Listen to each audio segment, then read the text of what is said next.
ஜஹாங்கீர் நாமா நூல் வெளியீட்டு விழா டிசம்பர் 22 ஞாயிற்றுக்கிழமை மாலை 6 மணி. இரவு உணவு உண்டு. நுழைவு கட்டணம் ₹100. இன்றே முன்பதிவு செய்யுங்கள். மக்களே, அன்பு வணக்கம். நீங்கள் என்னோட வலைபேச்சு அந்தனான் சார் இருக்காரு. சார் வணக்கம். வணக்கம். விஜய் அவர்களுடைய 69வது படம், தற்போதைக்கு தளபதி 69 அப்படின்னு பெயரிடப்பட்ட விஜய் அவர்களுடைய கடைசி திரைப்படமாக அது இருக்கும் என அரசியலுக்கு போகிறதுனால அப்படின்னு சொல்லியிருந்தாங்க.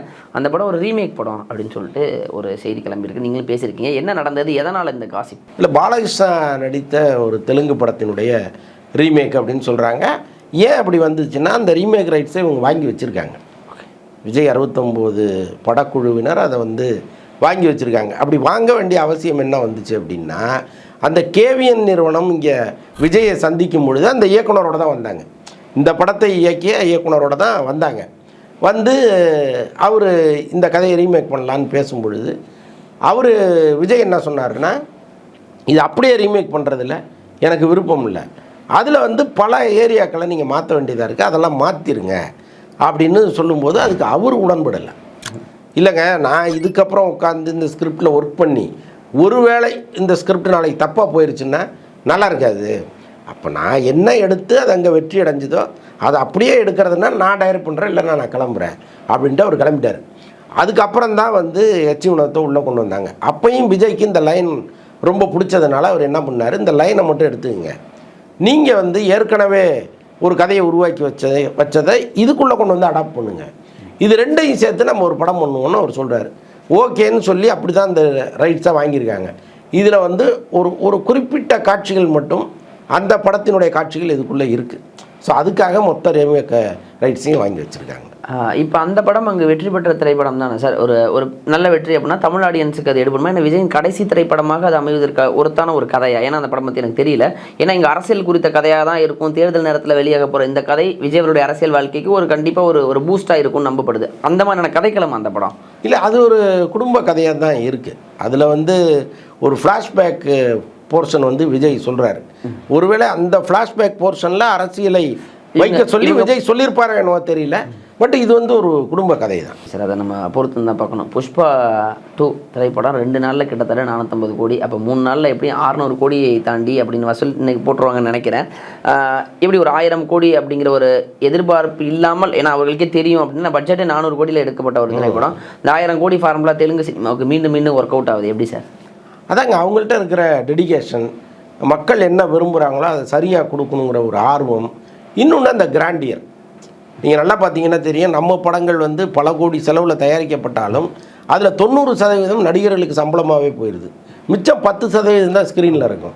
பொன்னியின் செல்வன்லாம் உள்ளபடியே ராஜமௌழி எடுத்துருக்க வேண்டிய படம். அந்த பிரம்மாண்டம் எல்லாமே இந்த பொன்னியின் செல்வனில் மிஸ் ஆச்சு. அதுதான் முதல் பாதி ஓடுவதற்கும் 2ஆம் பாதி ஓடாமல் போனதுக்கும் காரணம். பார்ட் 1 நல்ல ஹிட் ஆச்சு. என்னென்னா என்ன பண்ணியிருக்காங்கன்னு பார்க்க வந்தது.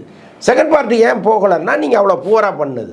ஸோ அதனால் இதே கதையை ராஜமௌழி மாதிரி இயக்குனர்கள் கையை வச்சாங்கன்னா எங்கேயுமே காம்ப்ரமைஸ் ஆகிருக்க மாட்டாங்க. அந்த மாட மாளிகைன்னா அது வேணும்னு இருப்பாங்க. அப்போ நீங்கள் தமிழ் படம்னு வரும்பொழுது பட்ஜெட்டை பெருமளவு குறைச்சிடுறீங்க, அது திரையில் தெரிய மாட்டேங்குது.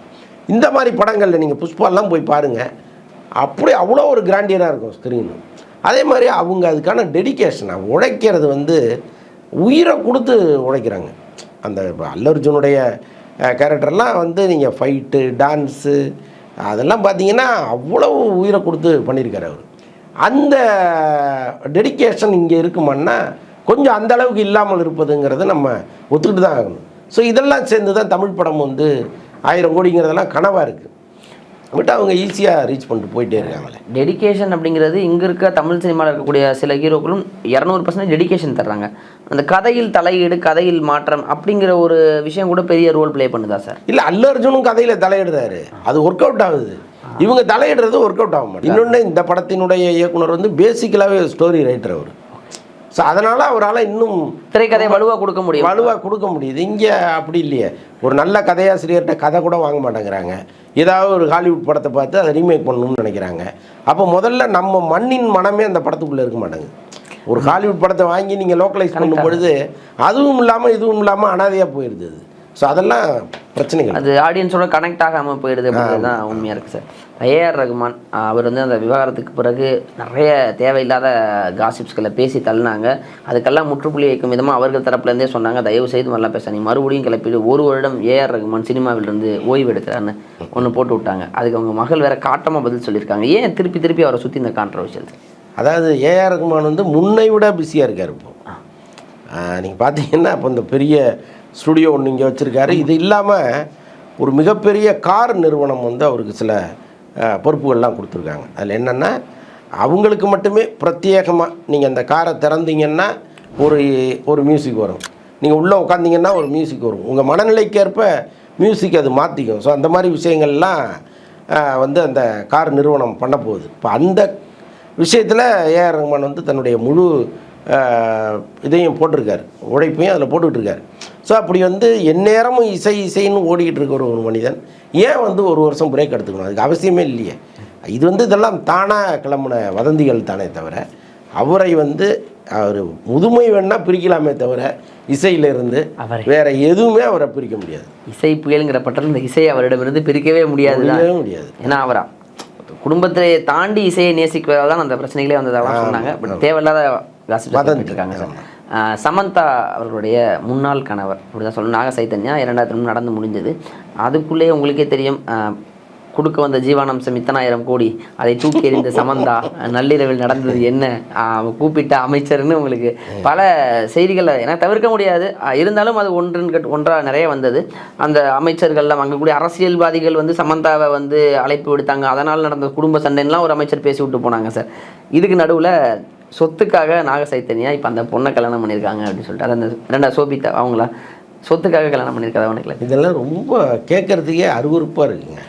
ஆக்சுவலாக நாகார்ஜுனா ஃபேமிலி எவ்வளோ பெரிய சொத்து இருக்குது, அவங்களுக்கு எவ்வளோ பெரிய கோடீஸ்வரர்கள்ங்கிறது தெரியும்.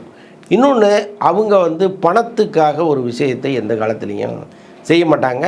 இப்போ பணம் இல்லாதவன் தான் பணத்து மேலே ஒரு காதலோடு ஓடுவான்.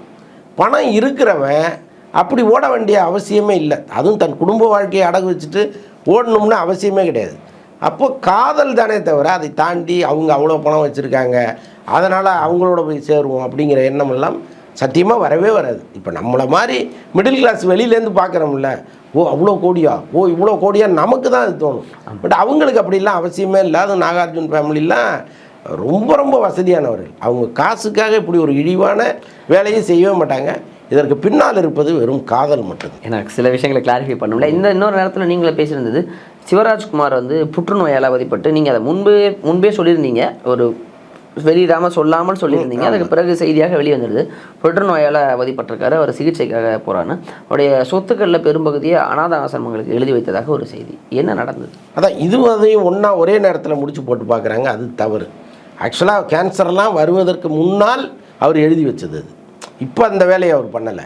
அவங்க அப்பா இறக்கும் பொழுது, ராஜ்குமார் இறக்கும் பொழுது, அந்த கடைசி காலத்தில் அவர் என்ன பண்ணார், தன்னுடைய மகன்களுக்கு சொத்துக்களை பிரிச்சிடணும்னு ஈக்குவலாக பிரித்தார். 3 பசங்க, அவங்களுக்கு ரொம்ப ஈக்குவலாக அதை பிரித்தார். அதில் வந்து இவருக்கு வந்த பங்குங்கிறது பல கோடிகள், பல 100 கோடிகள் இவருக்கு வந்துச்சு. அப்போ இவர் என்ன பண்ணார், நானே ஏற்கனவே நிறையா சம்பாரித்து வச்சுருக்கேன், எனக்கு இந்த சொத்தை வச்சு நான் என்ன பண்ண போகிறேன், அதனால் இதை வந்து நான் அனாதை ஆசிரமங்களுக்கு கொடுக்குறேன் அப்படின்னு சொல்லி அப்படியே அந்த சொத்தை வந்து அவர் எழுதி கொடுத்துட்டார். அப்போ அதைத்தான் நம்ம வந்து ஒரு வீடியோவில் சொன்னோம். இன்றைக்கி அது வந்து என்ன நினச்சிட்டாங்கன்னா, இவருக்கு கேன்சருங்கிறதுனால சொத்தை எழுதி வச்சுட்டாரு அப்படின்னு நினச்சிட்டாங்க. அது வேறு காலகட்டத்தில் நடந்தது, இது வேறு காலகட்டத்தில் இப்போ நடந்துகிட்டு இருக்கிறது.